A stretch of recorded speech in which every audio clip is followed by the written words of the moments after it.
This is Kathy from Gadgets Top 321, and in today's video I'm going to be taking a look at Taccia Ebi. I'll be doing a writing sample on 52 GSM Tomoe River paper. I'll take a look at a writing sample that I did earlier on copy paper.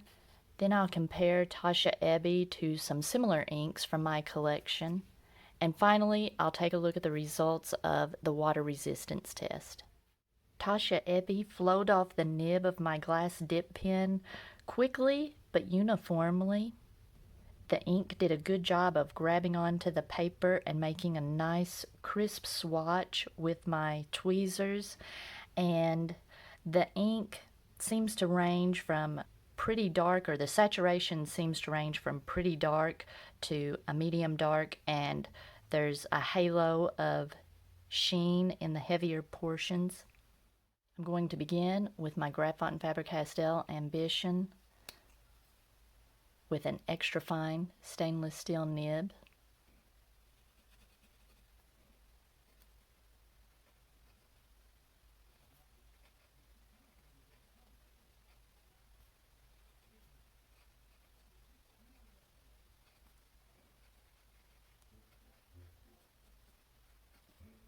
This ink is pretty well saturated and flows out of the nib really well, so in this extra fine nib you don't feel like you have to press on the paper. You can write with a lighter hand, so it feels really nice.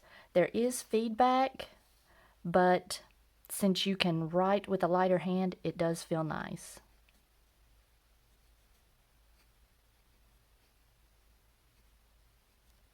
Next I have a TWSBI Mini with a stainless steel fine nib.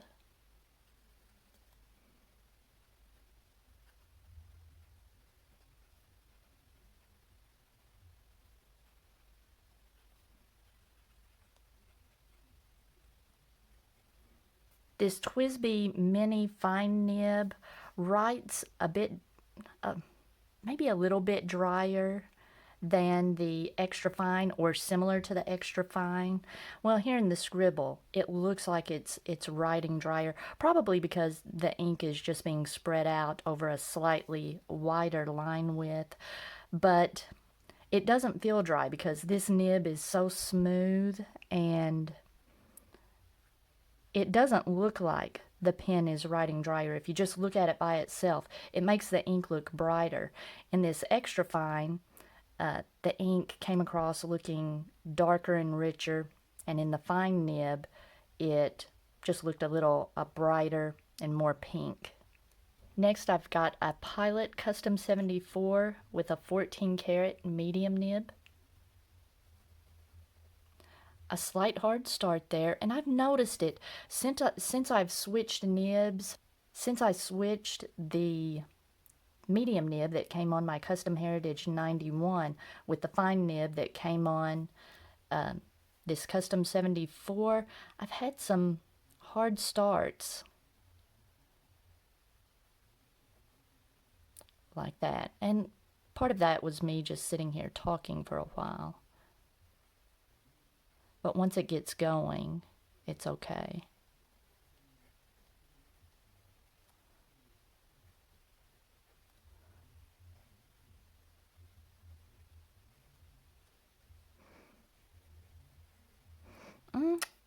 I'm going to retry this. I think this just needs to be re-dipped.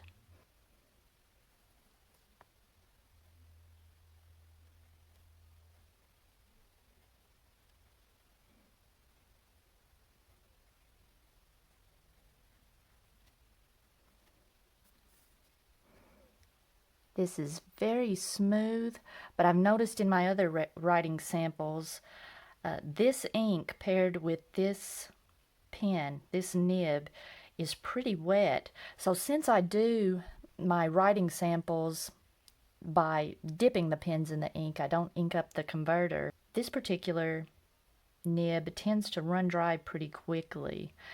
It's a little bit too wet for my taste. It's just a little bit sloppy. I write kind of small. These are really small grid lines. These are, I think it's like 3.7. Very small. So it just feels a little sloppy. If you're writing a little bit larger, it probably wouldn't be an issue. Next, I've got my Lamy CP1 with a stainless steel medium nib. Let's see if it hard starts. Yep, just a little bit.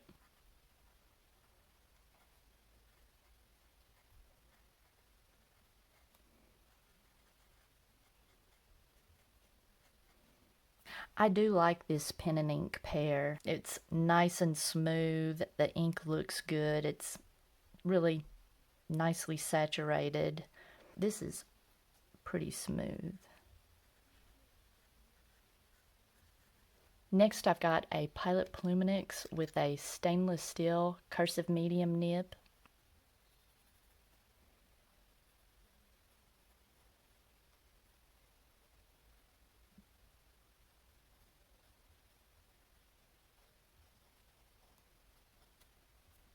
I really like this pen and ink pair.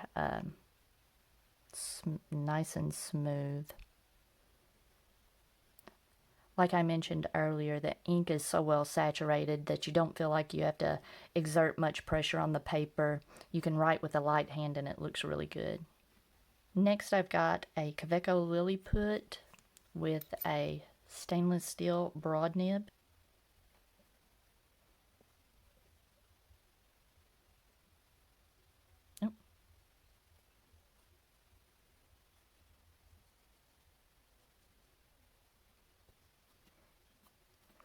This is a very smooth pen and ink combination and just a lot of fun to write with.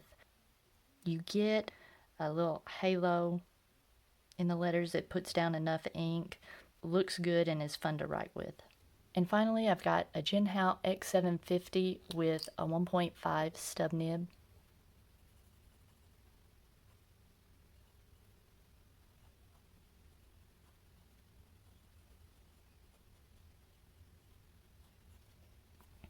Occasionally with this nib, depending on the ink I'm using, I have trouble getting the ink to grab the paper.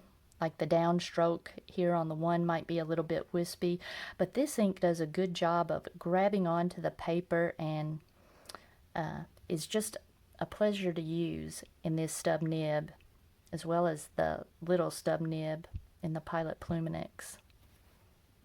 Okay, while that dries, I'll take a look at the writing sample on the copy paper.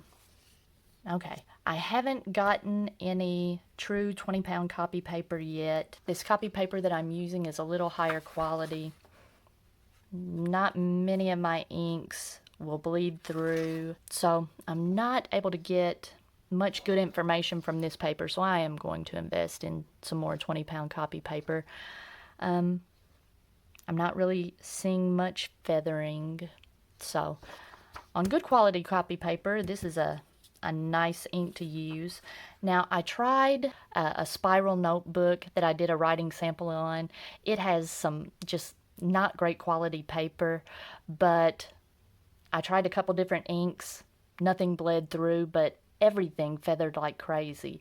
And since everything feathered, you can't really judge between one ink and another. So that didn't really tell me anything. And I had several sheets of this poor quality, just note paper that I did some writing samples on, and everything bled through it except for the Parker Jotter ballpoint. So that doesn't tell me anything. So I will be getting some more 20-pound copy paper so we can make some judgments between inks. Okay, when I went through my Tsubame ink cards, I noticed that I've got lots of inks in this color family, surprisingly.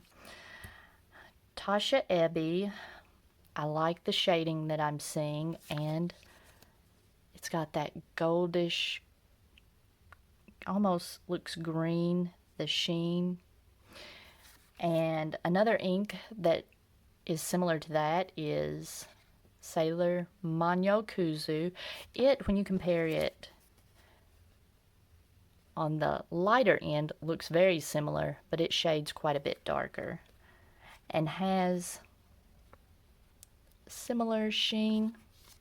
I've also got Diamine Syrah, which doesn't, it has a little bit of sheen, but it's a little less saturated. Diamine Writer's Blood, which is a wetter ink. It tends to feather quite a bit on my poor quality papers, but it's in that same color family. Noodlers, Black Swan, and English Roses, similar. It had a little more trouble grabbing onto the paper. Remember this one, Taccia Ebi, really grabs onto the paper, makes a nice crisp line, flows out of the nib really nicely. And Van Diemen Harvest Series Rhubarb Crumble is an ink that I really enjoy using in my Kaweco medium stainless steel nib. It's a little less saturated. It doesn't have the sheen that Taccia Ebi does, and it looks a little more red, but it's quite a bit less saturated. But all of these inks are all very similar. But then I had 3 more inks that, as I was doing my writing sample with Taccia Ebi, I thought, oh, this is a lot like Iroshizuku Yamabudo with that sheen. When I got out the card for Yamabudo, they are not very similar at all. Yamabudo is quite a bit brighter and more pink. And I also thought Arbonne Rouge Granat is very similar to this. And when I got it out, no, it's much more red. And an ink that I knew wasn't going to be similar to this, but an ink that I prefer over Taccia Ebi is Arbonne Poussière de Lune. It's not similar in color, but the majority of my writing is note-taking and journaling, and I prefer this more muted purple over this burgundy type color, maybe. That's the category that this falls into.